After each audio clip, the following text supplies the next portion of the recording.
نہ شوہر کی طرف سے صبر نظر آتا ہے، نہ بیوی کی طرف سے ہمیں صبر نظر آتا ہے، اور اس کا رزلٹ کیا ہوتا ہے جی، نتیجہ کیا ہوتا ہے کہ بڑھتی ہوئی طلاقیں اور طلاقوں کی شرح آج ہمارے معاشرے کے اندر پھیل چکی ہے۔ آئے دن طلاق کا کیس ہمیں ملتا ہے، آئے دن طلاق کا کیس ملتا ہے۔ بعد میں جب یہ واقعہ ہو جاتا ہے پھر بعد کے اندر دوڑے دوڑے ہمارے پاس آتے ہیں، جی قاری صاحب، مفتی صاحب، ہمارے ساتھ یہ معاملہ ہو گیا، اب اس کا حل بتائیں۔ اب حل کیا رہتا ہے اس کے بعد؟ اللہ تعالیٰ نے ہمیں جو یہ ذہن دیا ہے، صلاحیت دی ہے، مرد کو اللہ تعالیٰ نے اس کو اللہ تعالیٰ نے الرجال قوامون علی النساء کا رتبہ دیا ہے کہ اللہ تعالیٰ نے آپ کو قوام بنایا ہے مردوں کو عورتوں کے اوپر۔ اگر ان کی کوئی چھوٹی موٹی بات ہو بھی جائے تو مرد کو صبر کا مظاہرہ کرنا چاہیے، کیونکہ اختیار اللہ تعالیٰ نے طلاق کا بھی مرد کو دیا ہے، عورت کو نہیں دیا۔ عورت کو اگر دیا ہوتا تو میرے خیال میں ابھی تک کام ختم ہو جانا، ابھی تک کام ختم ہو جانا تھا۔ تو اللہ تعالیٰ نے یہ اختیار مرد کو دیا ہے۔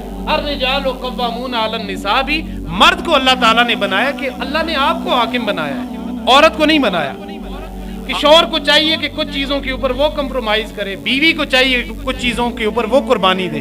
یہ دونوں نے مل جل کر اس معاملے کو چلانا ہے، اس نظام کو چلانا ہے۔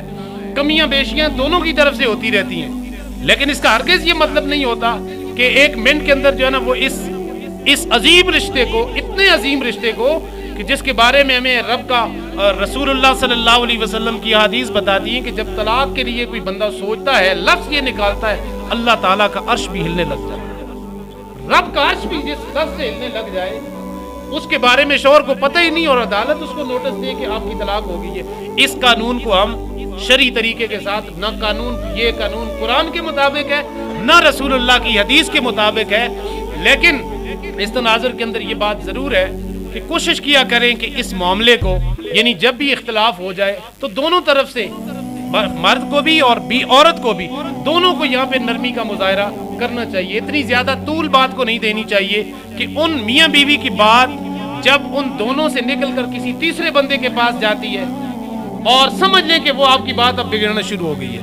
اسی لیے فرمایا نا کہ ہن لباس لکم وانتم لباس لہن، فرمایا کہ میاں کے لیے، فرمایا شوہر بیوی کے لیے لباس ہے اور بیوی مرد کے لیے لباس ہے۔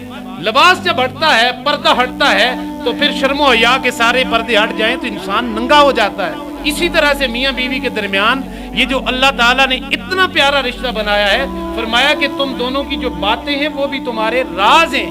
یہ راز جیسے ہی باہر نکلتے ہیں، خاوند کی طرف سے اگر خاوند اپنے بیوی کی باتیں اپنے خاندان، اپنے بھائیوں کو، اپنے بہنوں کو، اپنے دوستوں کو، یاروں کو بتانا شروع کر دے، سمجھ لے کہ ان کی تباہی کا دروازہ اس نے خود کھولا ہے۔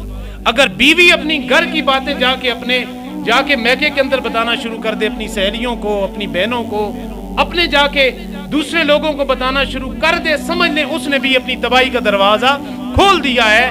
میاں بیوی کے لیے رسول پاک صلی اللہ علیہ وسلم نے جب یہ فرمایا کہ تم ایک دوسرے کے لیے بنائے گئے ہو، ایک دوسرے کے راز ہو، ایک دوسرے کے لیے پردہ ہو، اپنی باتیں باہر جا کے نہ بتاؤ۔ چھوٹا موٹا لڑائی جھگڑا ہر گھر کے اندر چلتا رہتا ہے، لیکن ہمیں رسول پاک صلی اللہ علیہ وسلم کی سیرت سے یہ ملتا ہے کہ حضور کی زندگی کے اندر آپ کی 11 ازواج مطہرات تھی، لیکن آپ کے وصال کے وقت آپ کی کسی بھی زوجہ کو آپ سے کوئی گلہ نہیں تھا، شکوہ نہیں تھا۔ تو مرد کو بھی اللہ تعالیٰ نے مردانگی عطا فرمائی ہے، ہمت دی ہے، طاقت دی ہے، یہ تھوڑا برداشت کرنے والا ہے، آپ برداشت کر لیں۔ اسی طرح سے یہ زندگی انشاءاللہ خوشگوار ہوگی۔